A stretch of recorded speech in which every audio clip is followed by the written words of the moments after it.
आगे आ रहा है।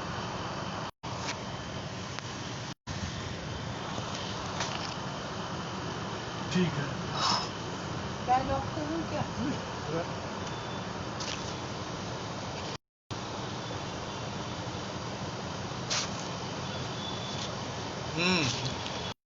हाँ हाँ, अमित कुमार वॉचिंग भी आ गया। Go live with Amit Kumar आ गया।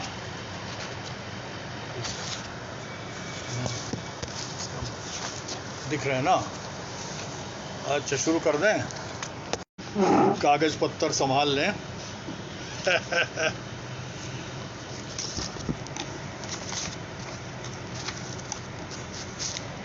साथियों, थोड़ी देर में आपसे बात करूंगा मैं, थोड़ा सा टाइम दीजिए।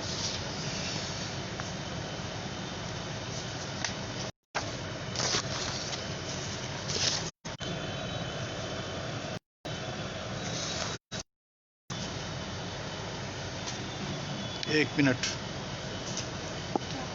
कुछ एसी चल रहा है? हाँ, एसी के बिना कैसे होगा?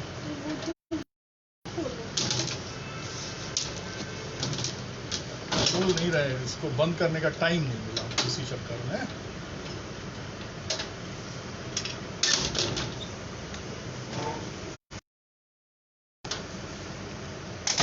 कागज सब गिर गया नीचे, छितरा गया।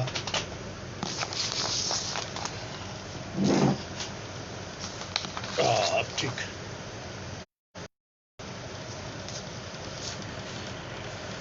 हाँ, आ रही है आवाज? हेलो,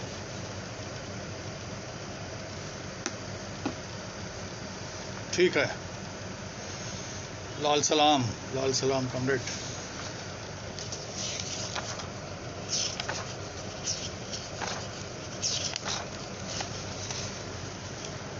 आ रही आवाज।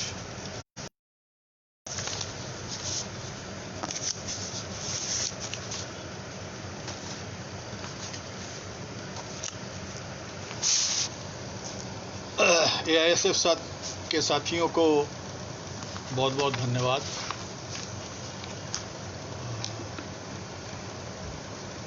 आपसे आज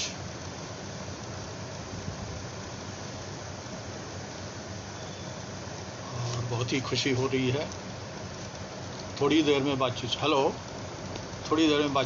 शुरू कर रहे हैं।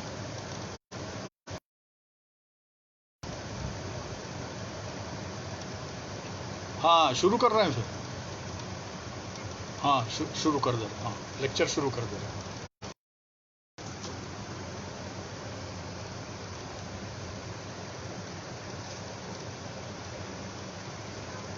साथियों, के साथियों को बहुत बहुत बधाई और बहुत बहुत शुभकामनाएं। हर घटना का एक राजनीतिक शास्त्र होता है। बिना उसकी गहराई में गए हम उसका चरित्र नहीं समझ सकते हैं, और इसलिए थोड़ा हम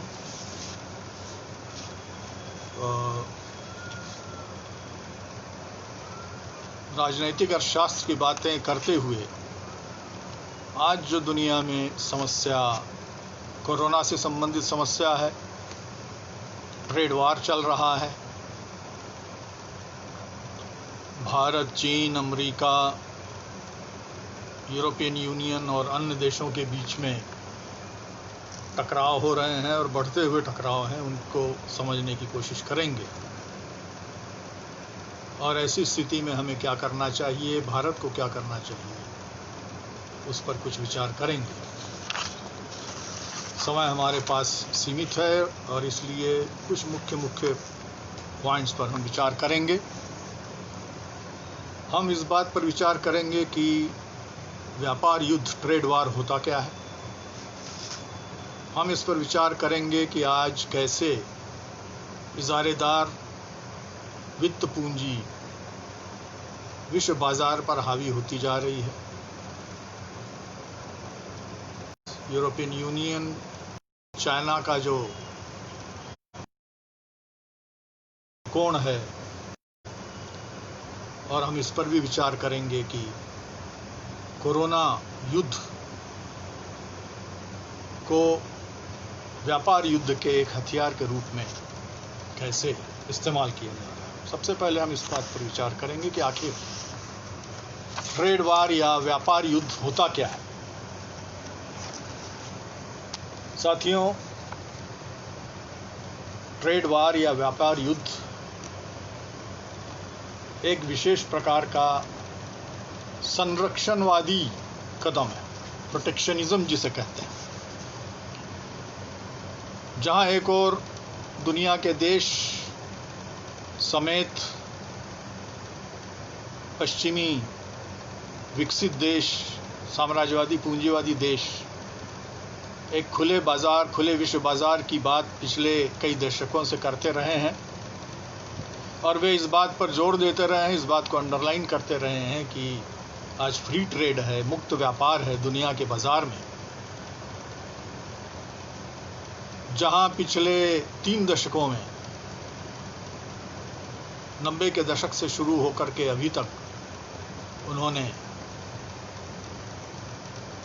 गाट और वर्ल्ड ट्रेड ऑर्गेनाइजेशन, विश्व व्यापार संगठन WTO जिसे कहा जाता है, उसमें शामिल होने के लिए अभियान चलाया है और दबाव डालते रहे हैं। वहीं आज एकाएक बहुत ही दिलचस्प बात है कि हाल के कुछ वर्षों में, खास करके 2-3 वर्षों में, अमेरिका जैसा शक्तिशाली देश लगातार इस बात पर जोर देता रहा है कि वह विश्व व्यापार से और विश्व व्यापार संगठन से बाहर जाना चाहता है, और उसने एक के बाद एक अंतर्राष्ट्रीय संगठनों से बाहर निकलना शुरू कर दिया, जिसमें पर्यावरण संबंधित संगठन और सम्मेलन भी शामिल हैं। वो ये आरोप लगा रहा है विकासमान देशों पर, और ये भी दिलचस्प बात है इतिहास की कि एक विकसित देश, विकसित साम्राज्यवादी पूंजीवादी देश विकासमान देशों पर यह आरोप लगा रहा है कि वह विकासमान देशों से उसको खतरा है, उसके बाजार को खतरा है,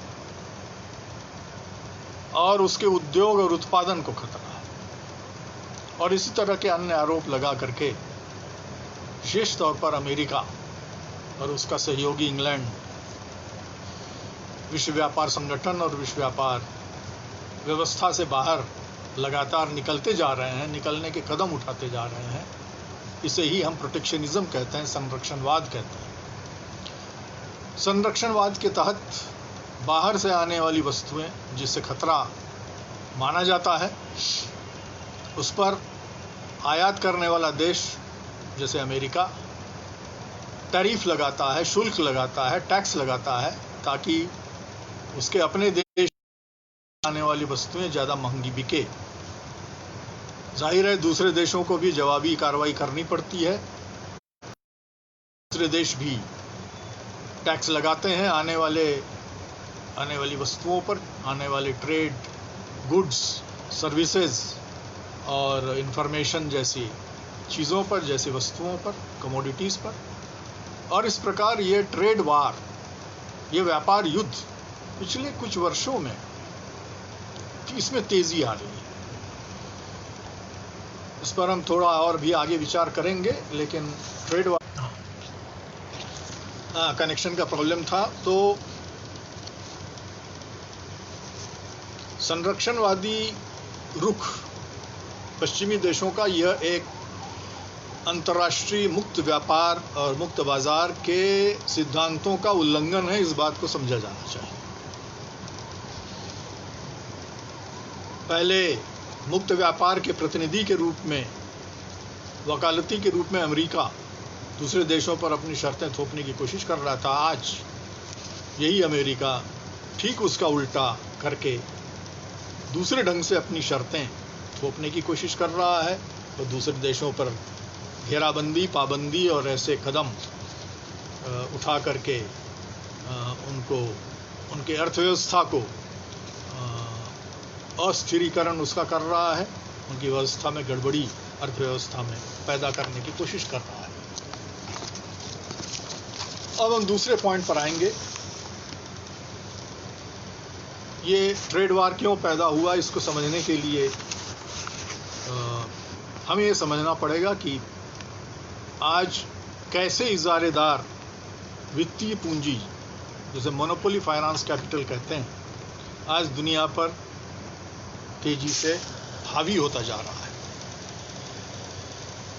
हम इतिहास में नहीं जाएंगे, नहीं जा पाएंगे, हमारे पास समय नहीं है, लेकिन एक बात समझना बहुत ज़रूरी है कि पूंजीवाद के ऐतिहासिक विकास के दौरान बड़े इजारेदार पैदा हुए, वित्तीय पूंजी पैदा हुई, साम्राज्यवाद और साम्राज्यवाद का उपनिवेशवादी व्यवस्था उसकी पैदा हुई। फिर इजारेदारों ने उत्पादन पर अपना कब्जा किया, बैंकों पर कब्जा किया, अपने अपने देशों के और विश्व भर के। और आज युद्धोत्तर काल में, द्वितीय विश्व युद्ध, सारी दुनिया में उत्पादन की इजारेदारी वित्त की इजारेदारी में बदलती चली जा रही है।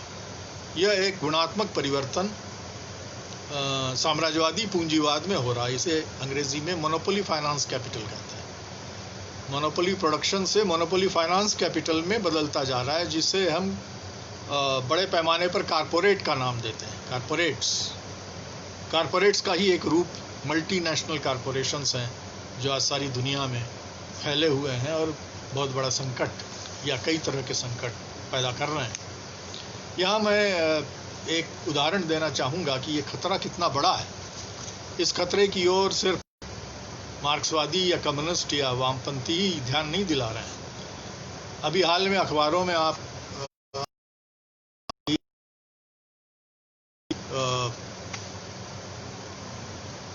हियरिंग्स चल रही है, वहाँ अमेरिकन कांग्रेशनल ट्रस्ट कमिटी, वहाँ की जो अमेरिकी कांग्रेस है, पार्लियामेंट है, उसका एक एंटी ट्रस्ट मतलब अमेरिकी किस्म का इसकी इजारेदारी, उसका मुकदमा चल रहा है एक तरह से। उसमें 4 सबसे बड़े दुनिया के जो नए टेक्नोलॉजिकल कंपनियां हैं, उनसे पूछताछ चल रही है। अमेरिका में ऐसे कानून है जिसमें कहा गया है कि ऐसी इजारेदारी या बाजार पर ऐसे कब्जा करने की कोशिश जो दूसरों के व्यापार और दूसरे के कारोबार को यह गैर कानूनी है। ये अमेरिकी कानून है, अमेरिका में ऐसा कानून है, और इसलिए वहाँ एक कमेटी है जिसे कहा US congressional anti trust committee, वही चल रही है। उसका एक स्टेटमेंट आप सुनिए, बहुत दिलचस्प है। उसमें कहा गया है स्टेटमेंट में, उसका जो चेयरमैन है उस कमेटी का कोई कम्युनिस्ट नहीं है, ये कोई वामपंथी नहीं है, ये अमेरिका की ये कमेटी है जिसमें डेमोक्रेट्स और रिपब्लिकन्स दोनों ही शामिल हैं। वो कमेटी के चेयरमैन कहते हैं कि ये 4 बड़ी कंपनियां हैं। कौन सी कंपनियां? अमेजोन, एप्पल, गूगल, 4 दुनिया की सबसे बड़ी टेक्नोलॉजिकल कंपनियां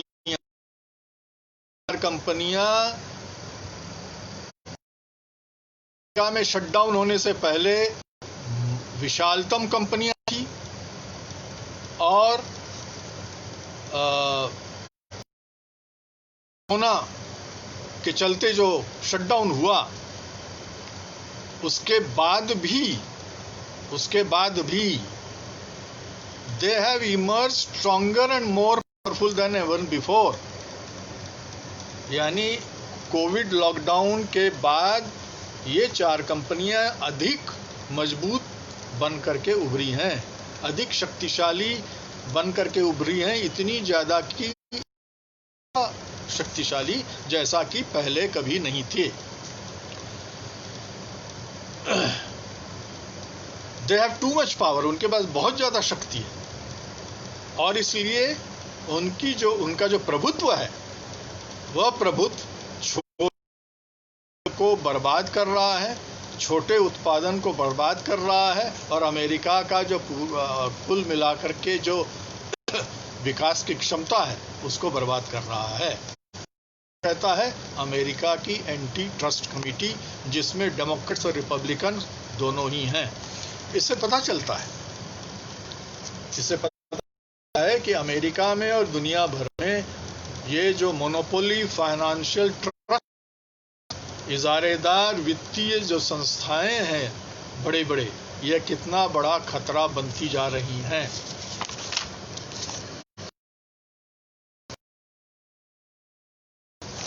ट्रेड वार, व्यापार युद्ध को समझने में मदद मिलेगी। अब दो चार और मैं कुछ आंकड़े चाहूंगा इस बात को दर्शाते हुए कि आज दुनिया में किस तरह से वित्तीयकरण बढ़ता जा रहा है और वित्तीयकरण कितना बड़ा खतरा है। दुनिया में सबसे बड़े जो कॉर्पोरेशंस हैं, 100 कॉर्पोरेशंस सबसे बड़े, वो बहुत तेजी से दुनिया के दूसरे देशों में फैलते जा रहे हैं। इनमें से 18 सबसे बड़ों में अमेरिका के हैं। इन 18 अमेरिका की बड़ी कंपनियां, बड़े कॉर्पोरेशंस का 28 में, इनमें से जो जनरल इलेक्ट्रिक है उसका आधे से अधिक विदेशों में चल रहा है। फोर्ड कंपनी सन 2000 में जिसका विदेश में सिर्फ 7% कारोबार था, आज बढ़ करके 50% से अधिक बढ़ गया है 15 से 20 सालों में। दुनिया में जितने एयरलाइन, उनमें से ज़्यादातर 2 अलायंस में बांटे गए हैं। इनमें सबसे बड़ा है स्टार एयरलाइंस, जिसमें America, China, Kuwait, Korea, India, इन सब के एयरलाइंस उसमें शामिल हैं इस अलायंस में। कम से कम दुनिया के 1% लोगों में के पास दुनिया का आधे से अधिक ग्लोबल वेल्थ, अंतर्राष्ट्रीय धन, अंतर्राष्ट्रीय संपत्ति उनके हाथ में इकट्ठा होती जा रही है। ये थोड़ा सा पुराना आंकड़ा है। आईफोन कंपनी है, आईफोन बनाने वाली, उसका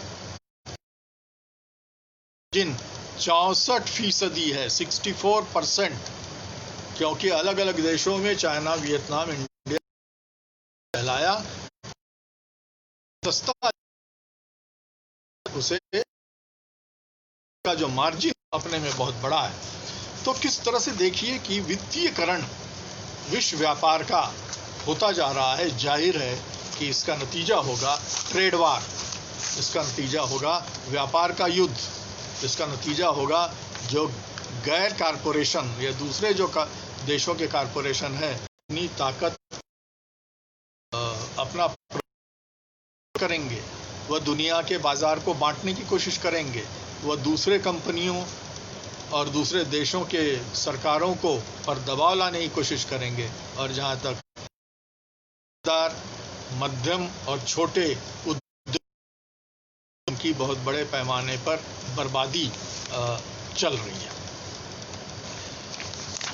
अब है वो है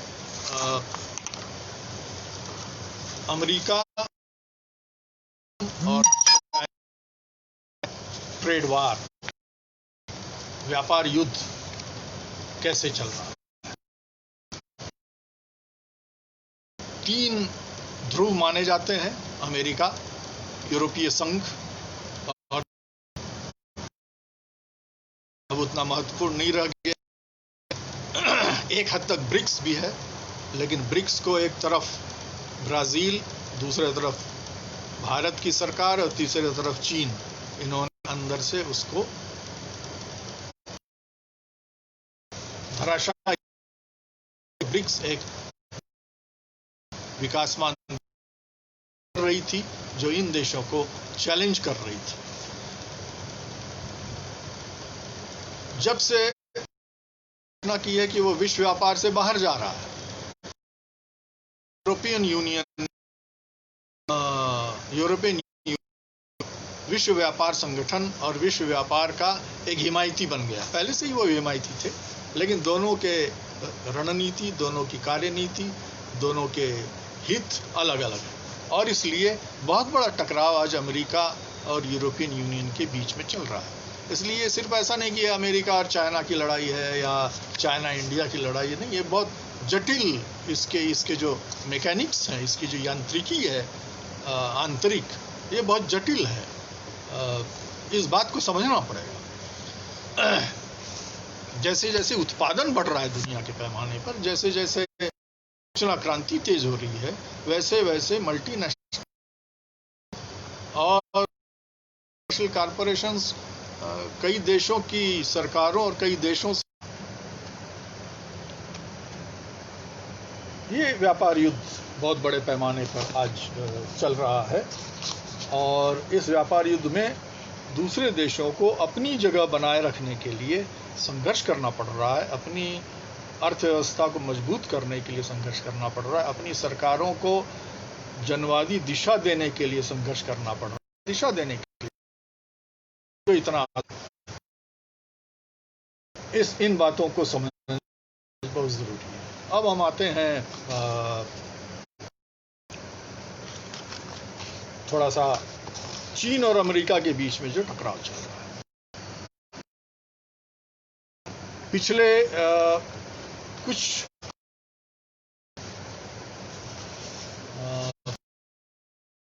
पड़ेगा, थोड़ी बातें उसके बारे में करना जरूरी। चीन जो है वो रेवोल्यूशन के बाद, माओ के ज़माने के बाद एक ऐसे रास्ते पर चल पड़ा कि उत्पादन व्यवस्था की कोशिश उसमें वो लग गया, और वो कोशिश में इस तरह से लग गया कि उसने बड़े पैमाने पर मशीन, स्टील, लोहा, इस्पात, कोयला, मशीनें, इलेक्ट्रॉनिक्स, ये सब का उत्पादन बहुत तेज़ी से उसने अपने देश में करने का उद्देश्य अपनाया। एक तरफ से चीन में उत्पादन की शक्तियां बढ़ी, इसमें कोई दो राय नहीं है। आज ये तथ्य है, आज ये सच्चाई है कि चीन आज अमेरिका को बहुत बड़ा टक्कर दे रहा है और सेकंड पावर माना जाता है दुनिया का, बहुत बड़ी उपलब्धि है। लेकिन ये एक तरफा जोर, उनके साधनों के विकास पर एक तरफा जोर चल रहा है अमेरिका में, चीन में, जिसका नतीजा ये है कि चीन की जो पूरी अर्थव्यवस्था है, पूरी जो नीति है, पूरी जो पूरा जो रुख है, वह उस पर क्वेश्चन मार्क है, उस पर प्रश्न चिन्ह है। तो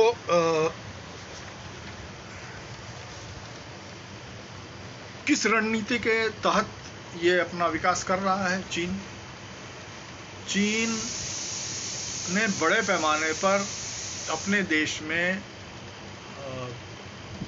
मल्टीनेशनल कॉरपोरेशंस को बुलाया है। एफडीआई बहुत बड़े पैमाने पर बुलाया है। आज दुनिया के 6 सबसे बड़े स्पेशल इकोनॉमिक जोन (SEZ) वो चीन में है, बल्कि समूचे चीन को SEZs में बदला गया है। अकेले शंघाई शहर के पुडोंग एरिया में 500 मल्टीनेशनल कॉरपोरेशंस काम कर रहे हैं। इसलिए चीन की अर्थव्यवस्था पर एक बहुत बड़ी पकड़ मल्टीनेशनल कॉरपोरेशंस की और एफडीआई की है। हालांकि अभी भी वहाँ पब्लिक सेक्टर मजबूत है, राजकीय सेक्टर मजबूत है, उसको पब्लिक वहाँ करना मुश्किल है, राजकीय सेक्टर, लेकिन राजकीय सेक्टर को घटाया गया है, आज 1/3 से भी कम हो चुका है। और इसके कुछ बड़े ही दिलचस्प और दुखदाई पहलू भी सामने आते हैं। चीन में कम्युनिस्ट पार्टी का शासन है और कम्युनिस्ट पार्टी का शासन होने के कारण बड़ी आकांक्षाएं हैं, आशाएं हैं दुनिया के लोगों की, बहुत कुछ उससे एक्सपेक्ट करते हैं। जीवन स्तर ऊंचा हुआ है, इसमें कोई दो राय नहीं। चीन एक आधुनिक शहर बन चुका, आधुनिक देश बन चुका है, जिसके शहर आधुनिक हैं, जिसके शहर वाशिंगटन और लंदन, पेरिस से टक्कर दे रहे हैं। यह भी एक बड़ी घटना है, बहुत बड़ा डेवलपमेंट है। लेकिन इसके साथ साथ कुछ दूसरे डेवलपमेंट्स हैं जो कि बड़े ही डिस्टर्ब करने वाले हैं, दुखदाई हैं और जो पूंजीवादी रास्ते से अलग नहीं, यहाँ तक कि इजारेदार पूंजीवादी रास्ते से भी अलग नहीं है। अगर आप एक सीमा के बाद एफडीआई को और मोनोपोली इजारेदार फाइनेंस कैपिटल को बढ़ावा देंगे तो फिर उसका नतीजा होगा कि वह कहीं ना कहीं हावी होना शुरू हो जाएगा। एक आंकड़ा मैं देना चाहूँगा। चीन का टकराव ताइवान के साथ है। ताइवान को अपना हिस्सा मानता है। 1949 के पहले वो चीन का ही हिस्सा था, फॉर्मोसा था। लेकिन दिलचस्प बात यह है कि ताइवान की बहुत सारी कंपनियां शेंजन, जो चाइना के अंदर एक बहुत बड़ा इंडस्ट्रियल एरिया है, स्पेशल इकोनॉमी जोन, उसमें काम करती है। उनका काम क्या है? उनका काम है अलग अलग देशों में दुनिया के जो वस्तुओं के कंपोनेंट्स का जो उत्पादन होता है उसे इकट्ठा करना, जिसे असेंबली कहते हैं, वह शेंजन में होता है। आईफोन नाम की कंपनी है। आईफोन 8 कारपोरेशंस, तोशिबा, सैमसंग, डायलॉग वगैरह, इनके द्वारा इनका उत्पादन होता है। अलग अलग देशों से में उत्पादन होता है। फिर इन्हें होन हाई इंडस्ट्री ताइपेई की, ताइवान की, वो असेंबली के लिए कहाँ भेजती है? शेंजन में भेजती है।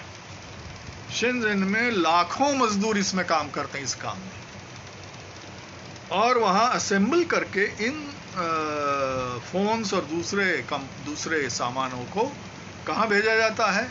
अमेरिका में।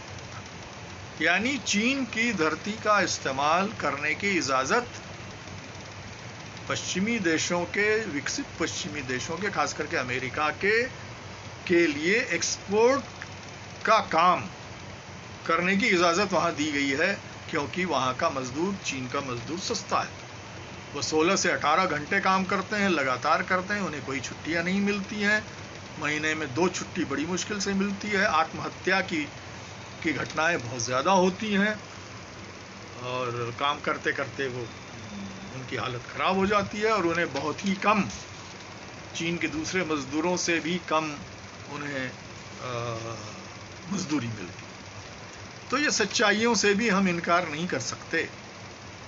चीन में प्रिमिटिव एक्यूमुलेशन, आदिम संचय बड़े पैमाने पर हो रहा है। खेती से बेदखल करोड़ों, पिछले 10 साल में 15 करोड़ मजदूरों को, किसानों को बेदखल किया गया, और ये एक बहुत बड़ी समस्या है। ये जानबूझ के किया गया ताकि जो मजदूरी है मजदूर की, उसको नीचा रखा जा सके। तो ये, इसके अलावा ये एक एग्जाम्पल है, एक उदाहरण है। एक और उदाहरण ग्वांडोंग में, क्वांटुंग जैसे कहा जाता था पहले, ग्वांडोंग प्रोविंस प्रदेश, मिताई प्लास्टिक्स इलेक्ट्रॉनिक्स कंपनी है, वो भी ताइवान की है। उसका भी यही हाल है। उसमें भी लाखों मजदूर काम करते हैं, वो इलेक्ट्रॉनिक कंपोनेंट्स पैदा करती हैं और फिर वो एक्सपोर्ट करती हैं। तो किस रास्ते से आप अपना विकास कर रहे हैं? आप अपना विकास कर रहे हैं, लेकिन क्या पूरी तरह मल्टीनेशनल कॉरपोरेशंस को विकास की खुली छूट दे करके आप अपना विकास करेंगे? की तो बात दूर की रही, फिर समाजवाद बहुत दूर का। ये क्या इससे समाजवाद की ओर आप बढ़ेंगे? ये बहुत सारे व्यावहारिक और सैद्धांतिक सवाल पैदा हो रहे हैं। माइग्रेशन है, खेती का एरिया घटता जा रहा है, प्राइवेट प्रॉपर्टी बढ़ती जा रही है, जिसको कहते हैं state property, real property, reality property. बड़े बड़े भवन बनाने वाली कंपनियां हैं, वहां पर अभी केस चल रहा है एक बहुत बड़ा। तो ये सारे सवाल पैदा हो रहे हैं मार्क्सवाद की दृष्टि से। लेकिन दूसरी दृष्टि से इनएविटेबल, अवश्यंभावी रूप से चीन अमेरिका के साथ मुकाबला करते करते उन्हीं तरीकों को अपनाने की ओर बढ़ता जा रहा है। और इसलिए अंधराष्ट्रवाद, महाराष्ट्रवाद, यह चीन की आज फिर से विशेषता बन गई। अभी कुछ वर्ष पहले तक और अभी भी चीन के अखबारों में पूंजीवाद और साम्राज्यवाद की आलोचना नहीं की जाती थी, आज भी नहीं की जाती है। वहाँ के अखबारों में कैपिटलिज्म वर्ड, पूंजीवाद वर्ड नहीं मिलता है। China daily, global times, Shanghai का जो निकलता है, और भी दूसरे जो अखबार हैं अवेलेबल हैं, तो उसमें नहीं मिलते हैं।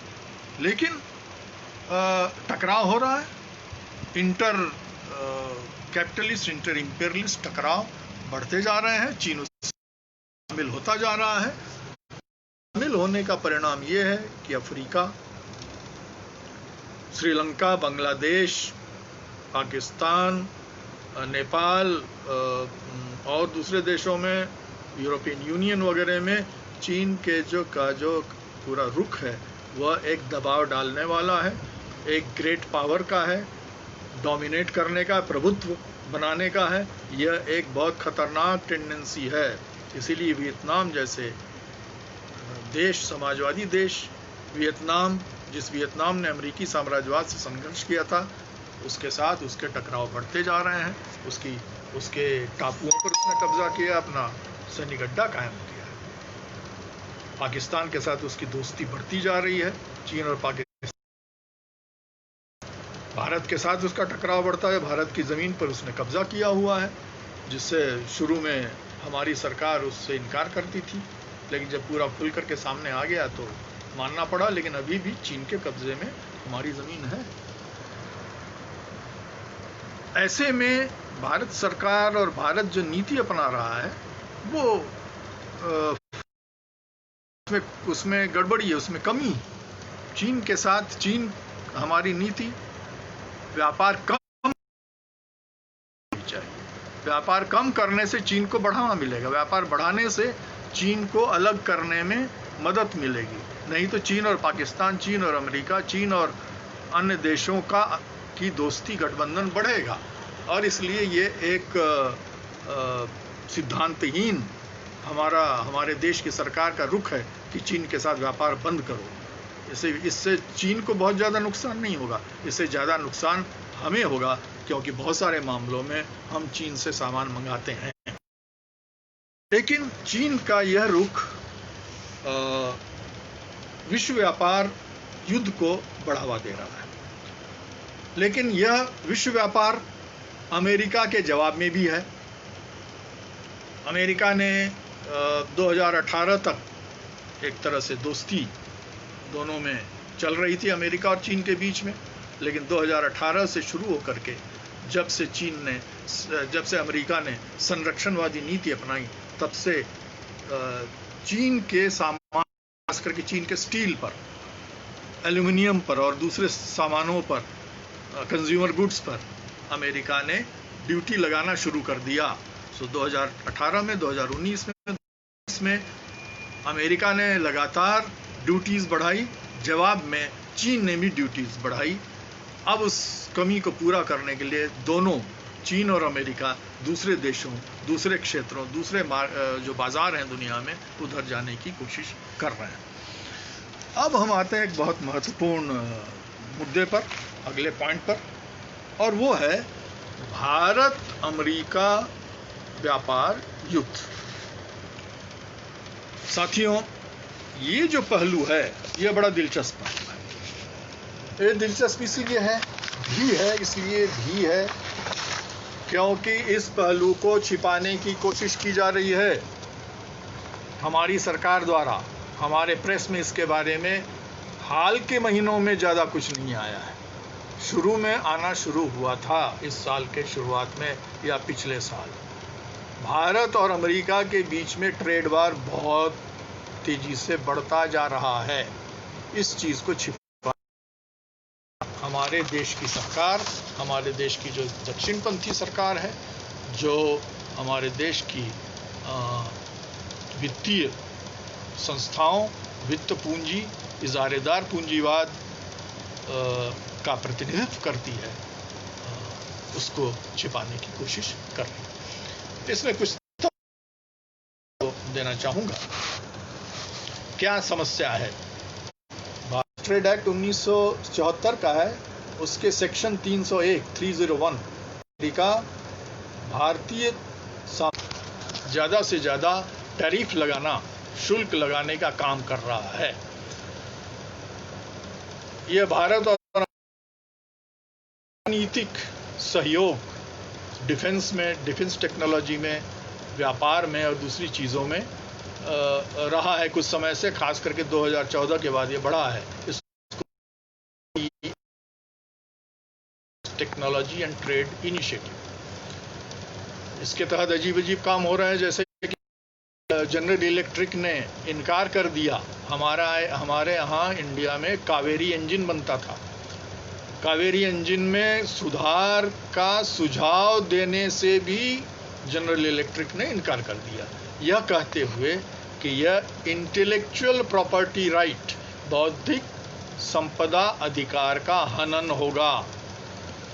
उसी तरह से, लेकिन दूसरी तरफ अमेरिका ये जानना चाहता है कि भारत में भारतीय इंजन, उसमें क्या क्या डेवलपमेंट्स हो रहे हैं, यानी दोनों तरह से वो फायदा उठाना चाहता है। उसने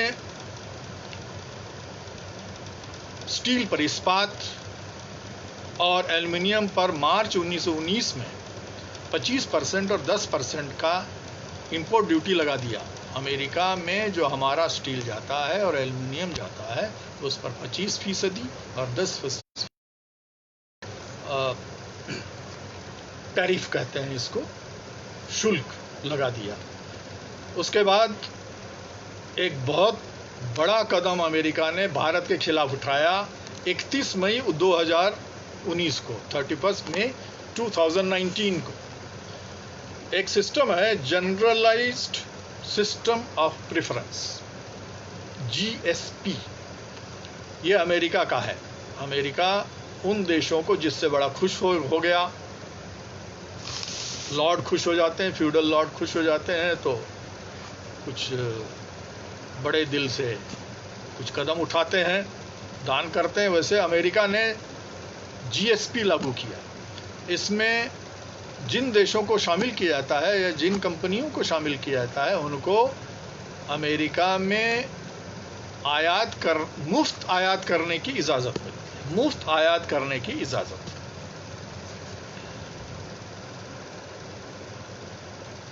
इससे भारत को $5 बिलियन का फायदा हुआ, $5 अरब का, $5 बिलियन का सन 2019 में। लेकिन बहुत जल्दी ही अमेरिका ने GSP हटा लिया। 2019 के अंत आते आते GSP हट गई। क्यों? क्योंकि भारत ईरान के मामले में, चीन के मामले में, रूस के मामले में, रूस के साथ आपको याद होगा S-400 लिया है भारत ने। ईरान के साथ कुछ समझौते किए हैं और अभी वो उन समझौतों को पूरा नहीं कर रहा है, क्योंकि अमेरिका का दबाव आ रहा है। अमेरिका से भारत सरकार बहुत डरती है। तो ये GSP अभी भी लागू है। जनरलाइज प्रेफरेंस है। हमारे देश को जो वहाँ पर प्राथमिकता मिलती है, मुफ्त हमारा जो एक्सपोर्ट है, हमारा जो निर्यात अमेरिका को होता था मुफ्त कई मामलों में, वह पूरी तरह से बंद हो गया। यह अभी जारी है। इसलिए हमारे अखबारों में ये जो प्रचार चल रहा है कि अमेरिका हमारा दोस्त है, यह प्रचार बहुत गलत प्रचार है। इसके पीछे ये। अब मैं एक और उदाहरण देना चाहता हूँ कि अमेरिका भारत की कितनी भलाई कर रहा है। अमेरिका में एक पेट कोक पैदा होता है, पेट्रोलियम कोक। ये पेट्रोलियम कोक खास तरह के मैदान में जो टार मिलता है, अलकतरा, उस अलकतरे से जो तेल निकाला जाता है उसको हेवी क्रूड कहते हैं। उस हेवी क्रूड का एंड प्रोडक्ट, सबसे बचा खुचा खुरचन जमीन के अंदर रहता है, उसको कहते हैं pet coke, petroleum Coke. Petroleum Coke गंदा होता है। पेट्रोलियम कोक एक अत्यंत ही गंदा, अत्यंत ही polluted अत्यंत ही नुकसानदेह वस्तु होती है। अमेरिका पहले इस पेट कोक का इस्तेमाल अपने फैक्ट्रियों में करता था, स्टील की फैक्ट्रियों में, बहुत पुरानी, इधर उधर चली गई, बंद हो गई, जो भी हो गया, तो खैर अलग बात है, टेक्नोलॉजी बदल गई। अब वो क्या कर रहा है, अब वो उसको कहाँ रखे, इस पेट कोक को, तेल तो निकाल लिया, उसको जमा कहाँ करे, तो उसने दूसरे देशों को भेजना शुरू किया। उसमें सबसे महत्वपूर्ण अमेरिका है, इंडिया है। इंडिया को 2016 में 80 lakh metric ton pet coke Bharat भेजा गया। 80 lakh 8 million metric tons of dirty pet coke, गंदा। ये 2010 के मुकाबले 20 गुना ज्यादा है।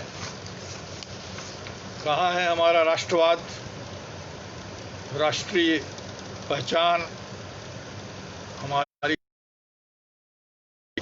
जिसकी लंबी लंबी बड़ी बड़ी बातें की जाती थी। ये डंपिंग है।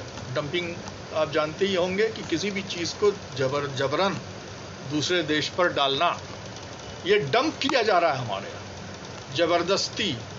हमारे यहाँ भी कुछ छोटे बड़े पूंजीपति हैं, सरकार है, कुछ पैसा इसी से मिल जाए कोई बात नहीं, तो वो ले लेते हैं। लेकिन अब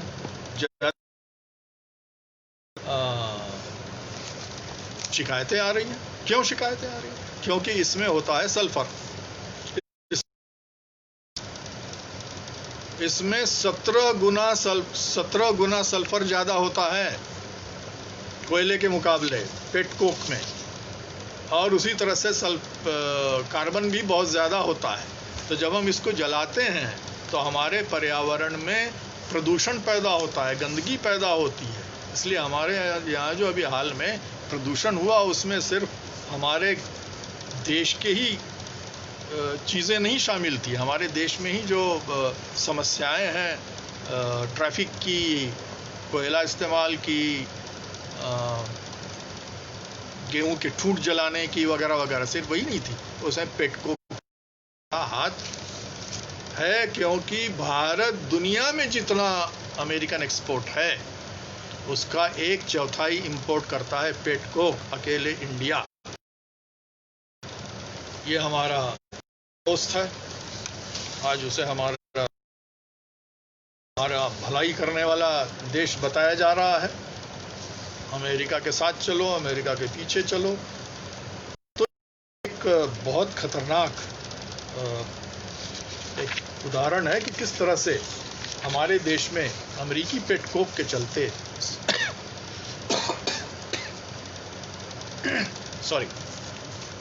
सल्फर डाइऑक्साइड, नाइट्रोजन ऑक्साइड और दूसरे प्रदूषण पैदा करने वाले गैसेस इस पेट कोक से पैदा हो रहे हैं। इसी के साथ साथ मुकेश अंबानी का रिलायंस भी पेट कोक का प्रोडक्शन हमारे देश में साथ साथ चल रहे हैं। तो ये एक बहुत टकराव का पॉइंट है। ये एक बहुत बड़ी समस्या है कि भारत और अमेरिका के बीच में ट्रेड वार, शुल्क लगाना, टैरिफ। अमेरिका से जो बड़े पैमाने पर सामान आता है खाने पीने का, वॉलनट आता है और दूसरी चीज़ें आती हैं, दालें आती हैं, उस पर भारत ने 2019 के शुरुआत में और मध्य में टैक्स लगाए थे। उसके बारे में अभी भी बातचीत चल रही, जिस बारों में नहीं दिया जा रहा है। और भी दूसरे बहुत सारे सामानों पर भारत को टैक्स लगाना पड़ा, क्योंकि जीएसपी हटाने के बाद हमारे देश के सामानों पर वहाँ ऑटोमेटिक टैक्स लग गया और एडिशनली अतिरिक्त और भी टैक्स लगाए गए। तो हमारे देश के सामान का निर्यात हो रही है अमेरिका जैसे देशों में, क्योंकि अमेरिका विश्व बाजार से बाहर निकल करके एक संरक्षणवादी रास्ते पर चल रहा है।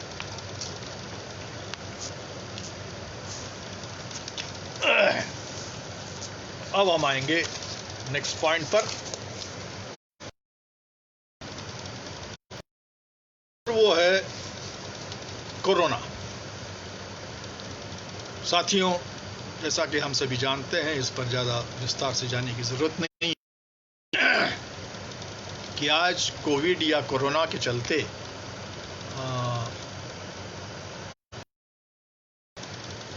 कितने बड़े पैमाने पर हमारे देश में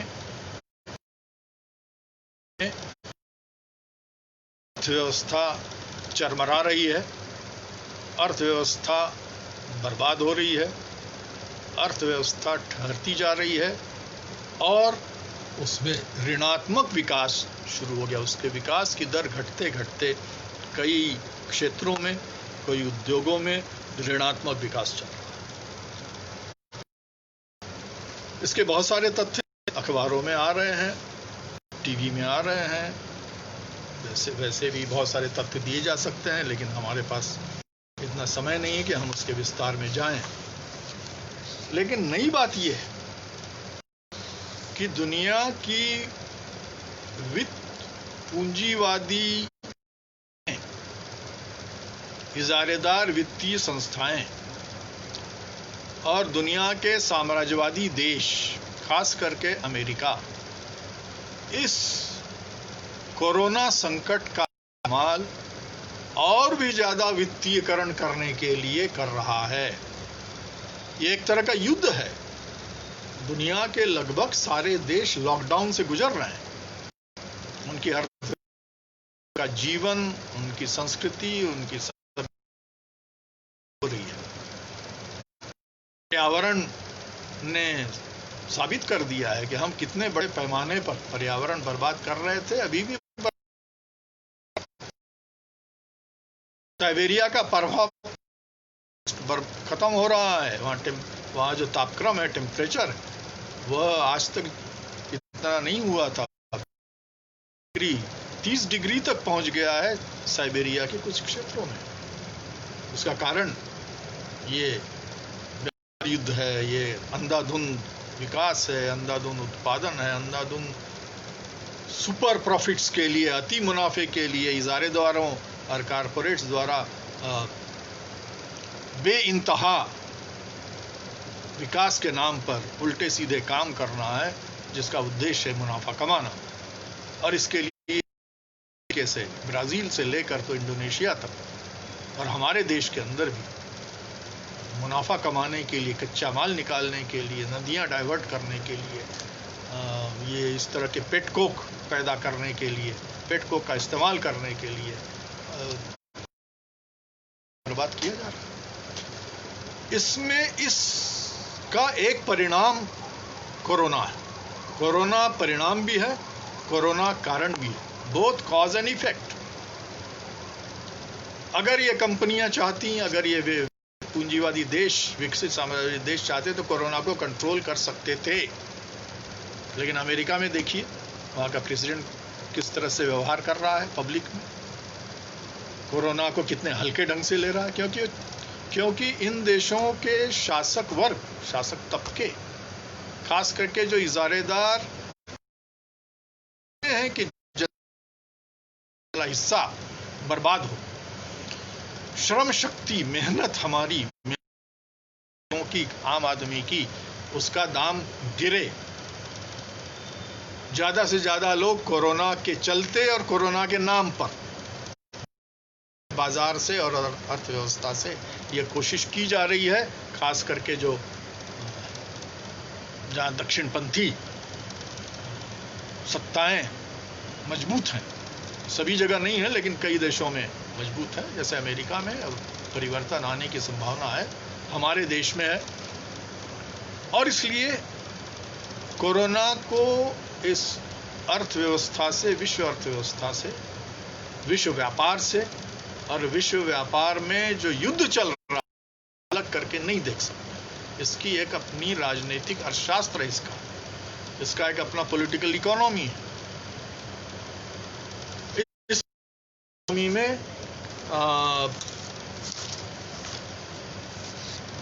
वित्त पूंजी मजबूत हो रही है, कमजोर नहीं हो रही है।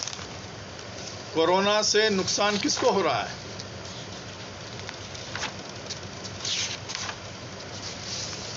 कोरोना से हमारे देश के समाज और दुनिया के समाज के सभी लोगों को, सभी तबकों को नुकसान हुआ है। किसानों को, मजदूरों को, मध्यम तबकों को, कारोबारियों को, पूंजीपतियों को, व्यापारियों को, छोटे और मझोले व्यापारियों को, हस्तकरघा उद्योग को, और ज्यादा नुकसान हुआ है, दूसरों को बहुत ज्यादा नुकसान हुआ है। तो आम जनता को बहुत बड़े पैमाने पर नुकसान हुआ है। हम उसमें नहीं जाएंगे कि क्या क्या नुकसान हुआ है, लेकिन एक तबका ऐसा है, और ये है कोरोना का पॉलिटिकल, कोरोना का राजनैतिक अर्थशास्त्र, कोरोना संकट का, कोरोना युद्ध का। वो चाहते हैं कि कोरोना युद्ध चले, कोरोना संकट, क्योंकि इस कोरोना संकट में इजारेदार पूंजीवाद, वित्त इजारेदारी, मोनोपोली फाइनेंस कैपिटल को नुकसान नहीं हो रहा है। मोनोपोली फाइनेंस कैपिटल को नुकसान नहीं हो रहा है, उसको फायदा हो रहा है। आज के अखबारों में, हिंदू और टाइम्स ऑफ इंडिया में खबर छपी है, कोई कम्युनिस्ट पार्टी या AISF की खबर नहीं है, ये टाइम्स ऑफ इंडिया की खबर है और द हिंदू की खबर है। उसमें खबर है कि रिलायंस, मुकेश अंबानी के रिलायंस को इस साल के में प्रथम 3 महीने में 31% की मुनाफे में वृद्धि हुई है। उसके प्रॉफिट्स में 31% की वृद्धि हुई है। ये आज के अखबारों की खबर है। इसी तरह से और भी ये इस तरह की खबरें डेली छपती जा रही हैं, डेली। थोड़ा 1 मिनट मुझे समय दीजिए, पानी भी पी लूं और अंतिम बात भी कर लूं।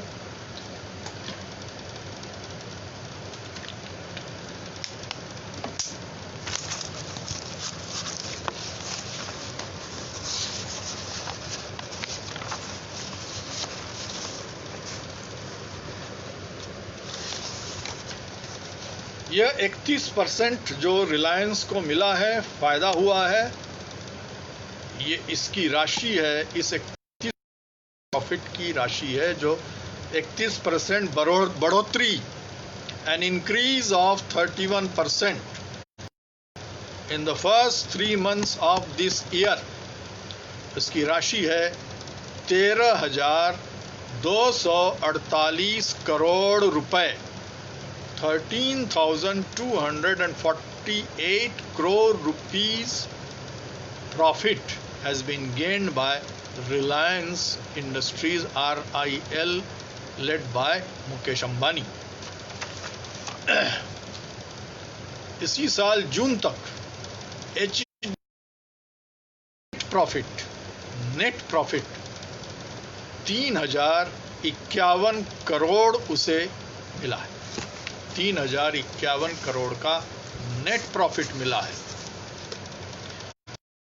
अमेरिका की तेल कंपनियां बिलियंस एंड बिलियंस कमा रही हैं, उत्पादन बंद करके, तेल जमा करके।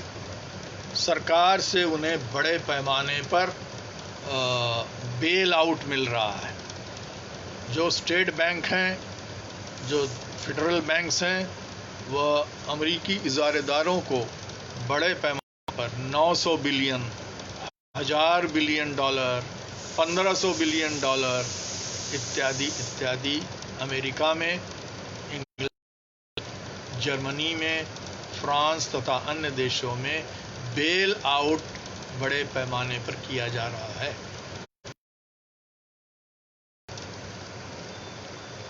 ये बेल आउट का पैसा कहाँ उत्पादित हुआ, किन कारखानों में? वो कारखाने जो बंद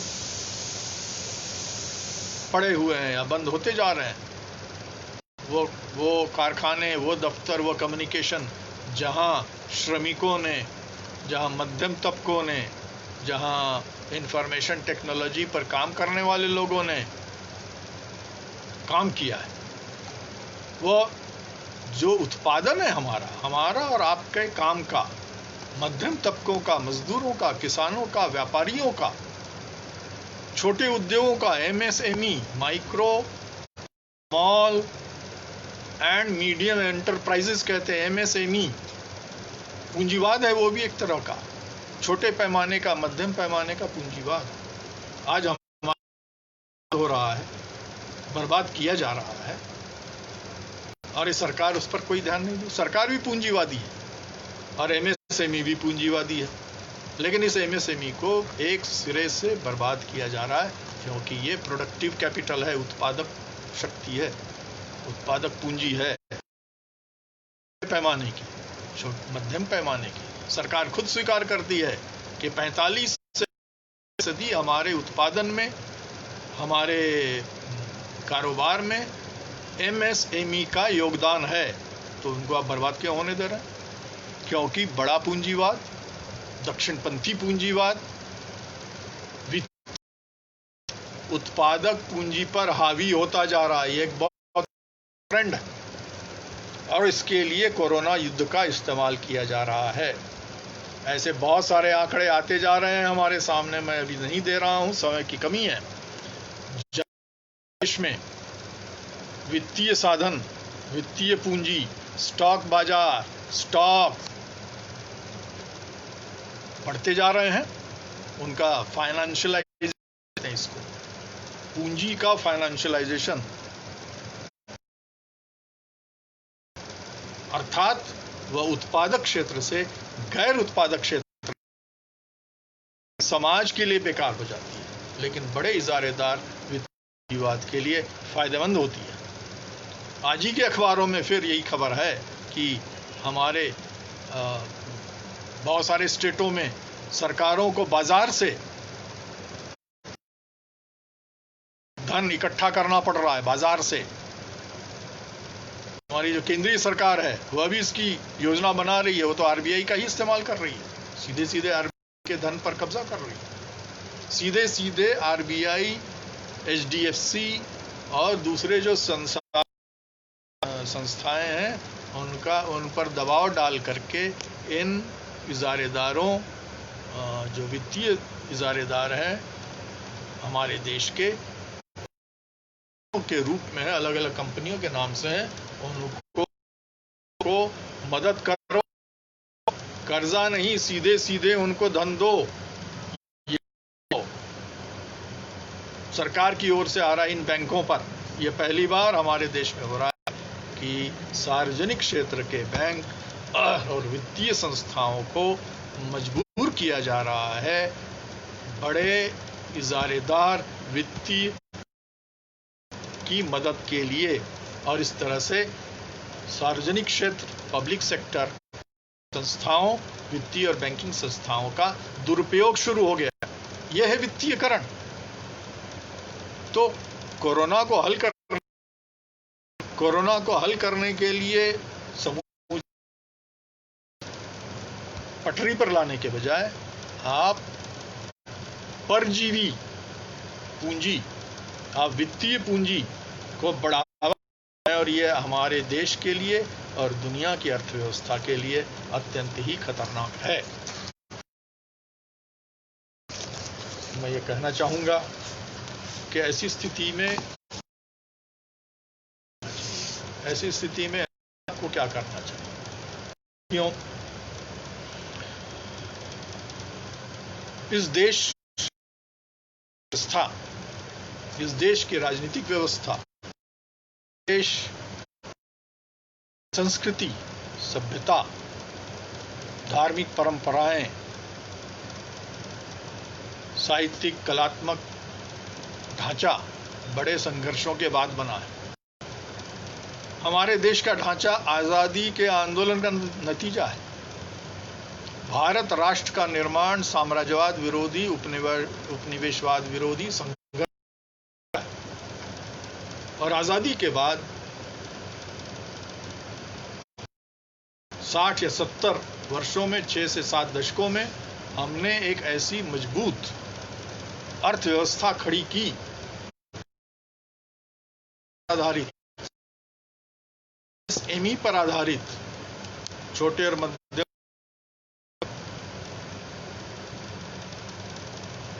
एक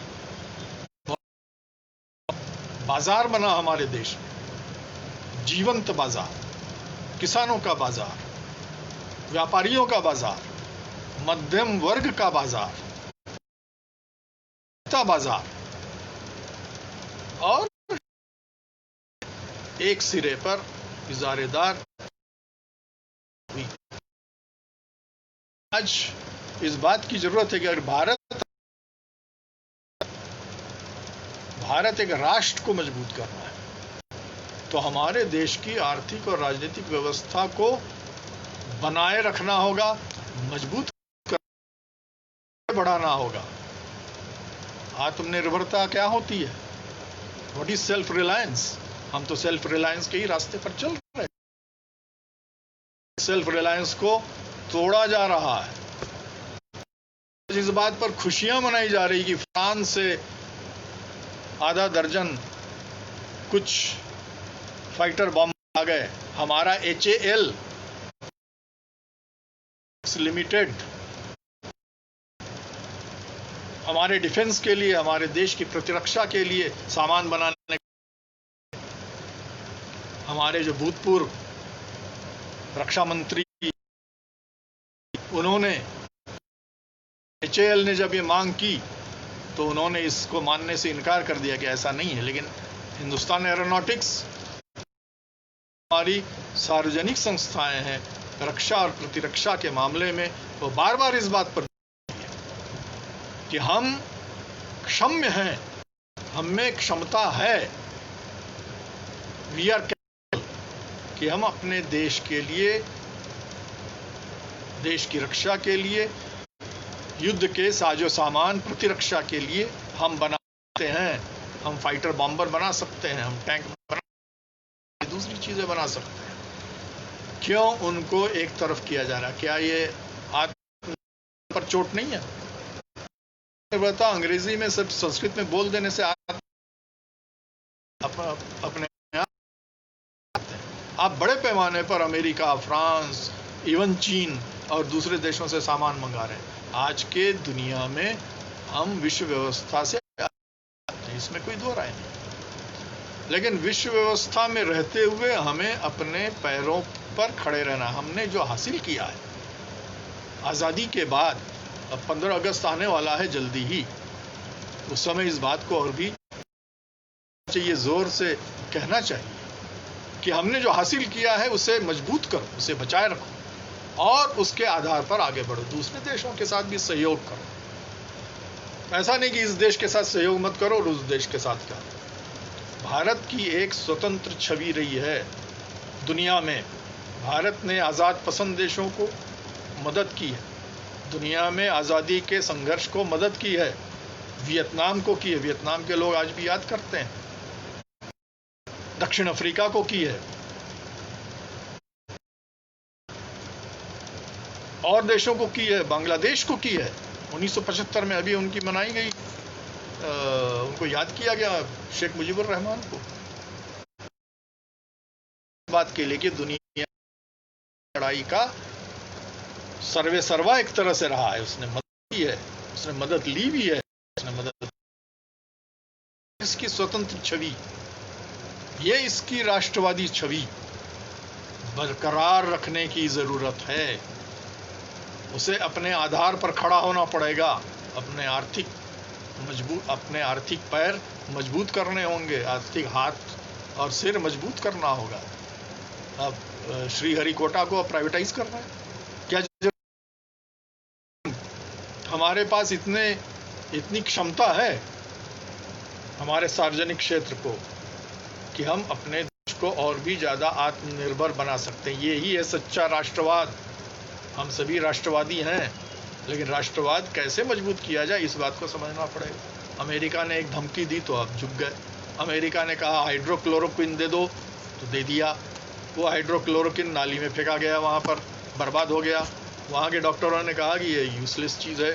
ट्रंप ने कुछ गोलियाँ खा ली तो उसके लिए लोग, और उसने प्रचार किया। क्लोरोक्विन जो है कोरोना को भगाता है, जो कि बिल्कुल गलत है।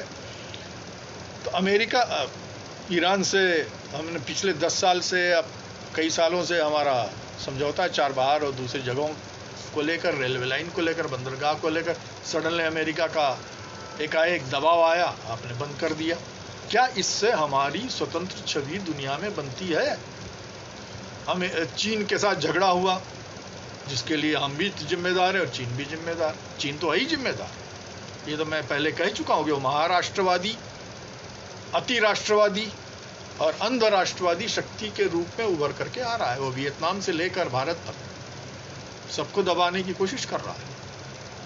लेकिन उससे तो आपको खबरदार रहना चाहिए था ना पहले। चीन का सामान अब छिप करके आएगा, आप जब उससे आर्थिक संबंध तोड़ देंगे, स्मगल होकर के आएगा।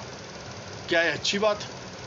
और चीन की दोस्ती एक ही देश के साथ, वो है पाकिस्तान।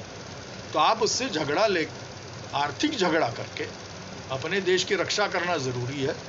हमारी जो जमीन है चीन के हाथ में, वो उसे वापस लेना जरूरी है। लेकिन उससे आर्थिक लड़ाई करना,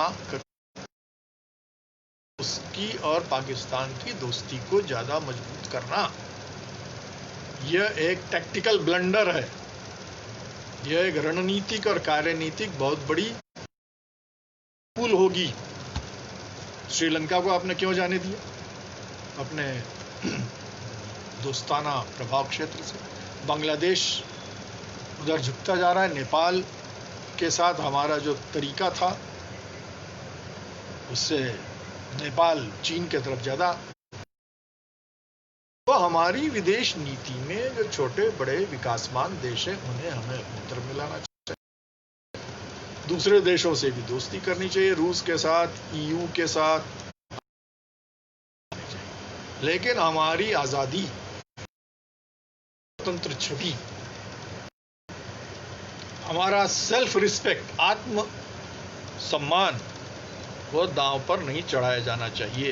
एक सच्चा जो राष्ट्रवादी होता है, राष्ट्रवादी देश जो होता है, वह सही मायने से पहले आजादी, आत्मनिर्भरता और दूसरों के साथ शांति के आधार पर बराबर का सहयोग सिद्धांतों पर चलता है, शांतिपूर्ण सहअस्तित्व के सिद्धांतों पर चलता है। तो साथियों, यही कुछ बातें आपसे करनी थी। बहुत सारी बातें की जा सकती है, लेकिन हम सभी साथियों का आप सभी साथियों का AISF और जो युवा तबका है, उनकी बहुत बड़ी जिम्मेदारी बनती है कि इन बातों को समझें, इन बातों की गहराई में जाएं और जनता को समझाएं और राष्ट्रवादी बने, राष्ट्र को मजबूत करने के लिए। राष्ट्र का मतलब होता है देश, देश की सीमाएं। हमारे जवान देश की सीमा की रक्षा कर रहे हैं, हमारे सशस्त्र बल कर रहे हैं। देश का मतलब होता है देश की जनता। हजारों पैदल श्रमिकों को हमारे लिए बहुत दुख की बात हुई। ऐसा नहीं होना चाहिए था। तो देश का मतलब देश की आम जनता, गरीब लोग। देश का मतलब देश के मध्यम तबके।